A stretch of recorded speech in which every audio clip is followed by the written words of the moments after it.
I know that each and every one of you in this Coliseum has experienced standing somewhere in the scorching hot August sun. Now, maybe for you that was at fair, wearing one of these blue corduroy jackets. You know what I'm talking about. Maybe for you it was just riding your bike down the street, enjoying a nice sunny day. Maybe you were lying on a beach during vacation. Maybe you're just lying in the grass at home.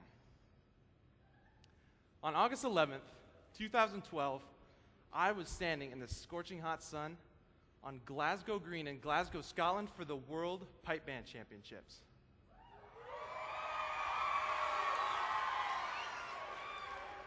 I was there right in the thick of it as second in command of my band, the Robert Malcolm Memorial Pipe Band, prepping for the performance of a lifetime. The band and I had been anxiously awaiting for this moment of this trip for almost 3 years. It had been a long journey filled with plenty of letdowns, obstacles, and barriers, but here we were, standing on the line in the Scottish sun, ready to perform.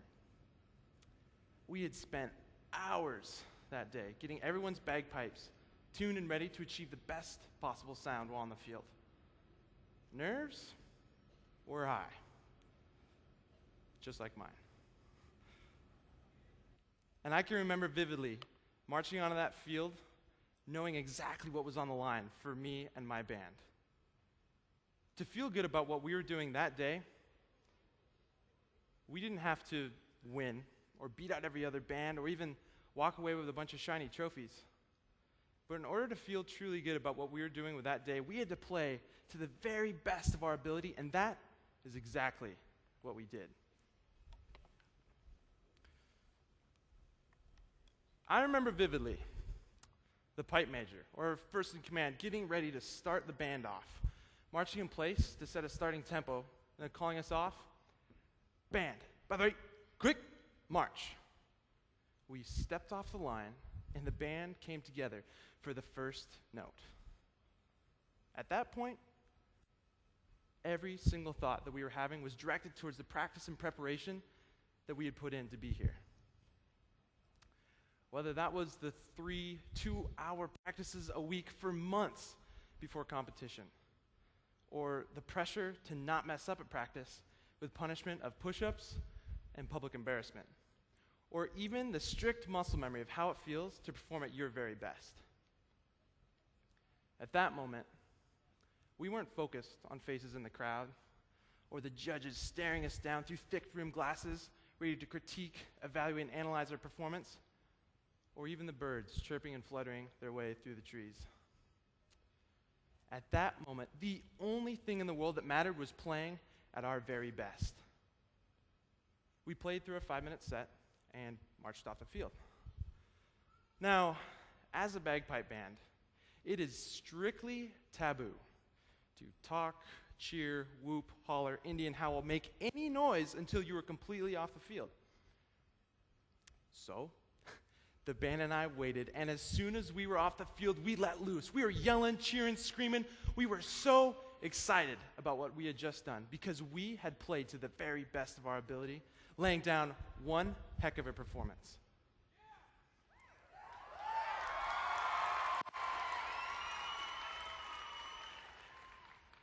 At that moment, didn't matter whether we got last place or first place because we knew that there was nothing more that we could have done and that it was all up to the judges at that point. Now, I must ask the question, how do we, as humans, people, individuals, teammates, students, employees, men and women, define success? I think success has to be more than just the happy, joyous feeling we get after we perform to our best. Success, I think, can be defined as the achievement of mine and your goals. Goals, of course, are different to each and every one of us. For some of you, you might have goals of going to college after high school. For some, you might just want to enter the workforce. For some of you, your goal might be to letter in a varsity sport, and for some, you might want to be in the honors band. Just remember that there are so many different options and opportunities for every single one of you. You just have to be focused on achieving your goals and remember that success is not defined by winning, although that can be a part of it.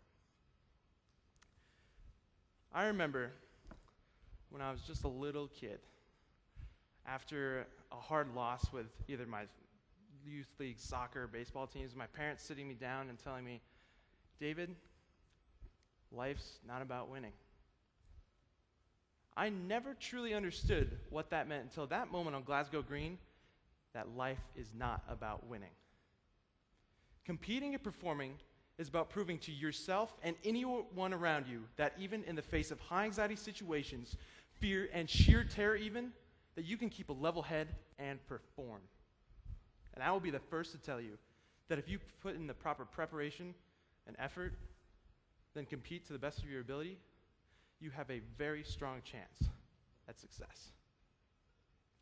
Personally, I can relate my experiences with going after success and achieving my goals to the FFA. Just like playing my bagpipes in Scotland that day, competing in FFA events such as Creed, Parley Pro, livestock judging, or meets evaluation, it's not about winning. Instead, it's about competing at your very best ability, preparing yourself better for life, and have a blast doing it. Don't pressure yourself into these expectations to win.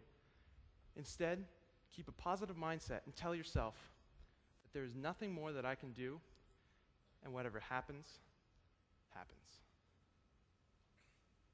At that point, it does not matter what place you get because you will know that there's nothing more that you could have done. Now, I've met a lot of hardworking young individuals this year, but there is one young lady in particular who sticks out in my mind who has truly demonstrated this attitude of performing to the best of her ability and not worrying about winning. And that is Veronica Rodriguez from the Wapato FFA chapter.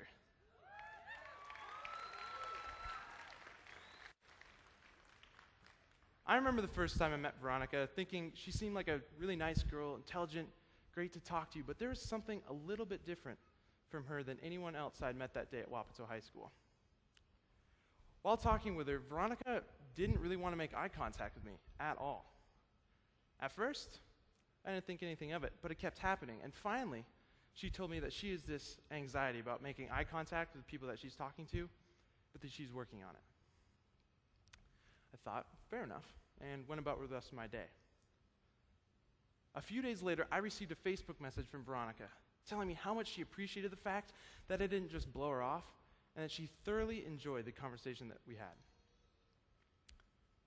I replied by telling her that she should keep working on her eye contact, and with that, her self-confidence would follow. And by golly, what did I see on my Facebook newsfeed a few weeks later? Look. A picture of Veronica holding a job interview banner for floriculture.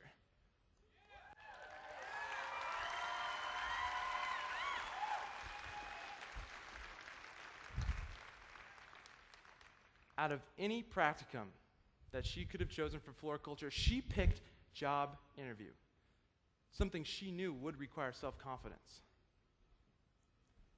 That picture shows Veronica beaming. She's obviously very proud of what she has accomplished, and the fact that she looked her fears straight in the face and conquered it is absolutely inspiring. Veronica didn't need a first place award to come one step closer to personal success, gaining her confidence, and performing to the best of her ability. She is a perfect example to the fact that life is not about winning. Now, I mentioned earlier that I was second in command of the pipe band in Scotland. This proved to be a very difficult leadership role at times because I essentially was the middleman between the band and the pipe major who's in charge of everything. So if someone had a complaint about a certain situation or the way something was handled, I had to be the one to break that news to the pipe major. So I decided to adopt a very positive mindset with my job. I learned very quickly that by using this positive mantra and setting a good example for people is the best way to lead. To demonstrate this, I want everybody in here to stand up on your feet and listen up really quickly.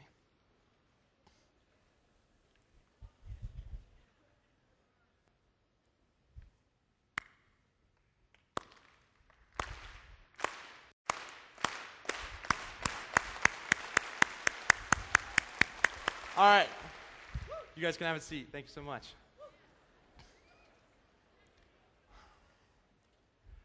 So, did I tell you guys to clap? Did anyone really know that that was expected of them? It's simple, really. People will follow you if you have a positive mindset about whatever you're doing, and if you, the leader, set up a good example for those people to follow. Remember that. Use it to help you achieve your goals and then succeed in them. Now, speaking of goals, I know that each and every single one of us in this Coliseum have set goals and failed to achieve them. When I think about my own experiences, I can think of dozens of times when I have failed to achieve my own goals. But instead of just rolling over and giving up completely on them, I persevered. I know that each and every one of you know the importance of digging your heels in, gritting your teeth, fighting for every inch, and truly persevering. Perseverance is the backbone for American agriculture, the very thing that you and I are representing every time we put this blue jacket on. Just like a farmer who might encounter floods or droughts, mechanical breakdowns, pests, or a million other things, but faces those things and conquers them with persistence, be persistent in your own lives with your ambitions, your dreams, and your goals. Now, I was talking about playing the bagpipes earlier in 2012. Well, if we rewind 3 years to 2009, I was standing in the exact same place on Glasgow Green for the World Pipe Band Championships, only the feeling of that day was much different from that of 2012.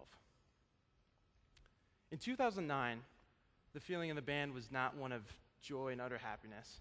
And instead of the sun shining down on us, the sky was clouded over and the rain was drizzling down. You know, very similar to all you Western Washington kids know the weather to be.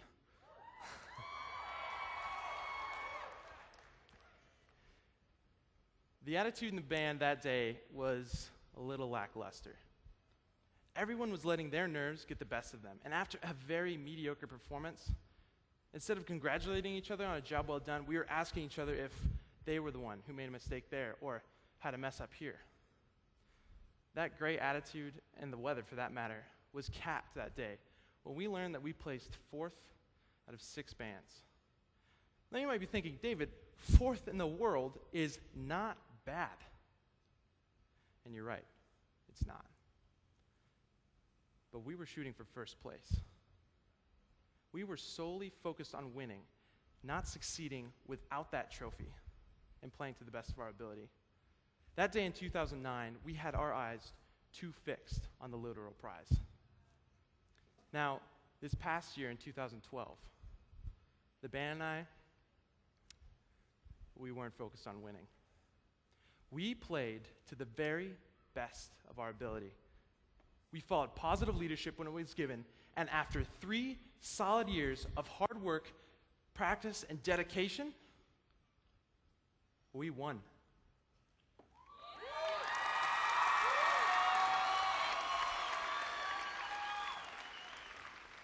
Plain and simple, we placed first in our division. We were world champions.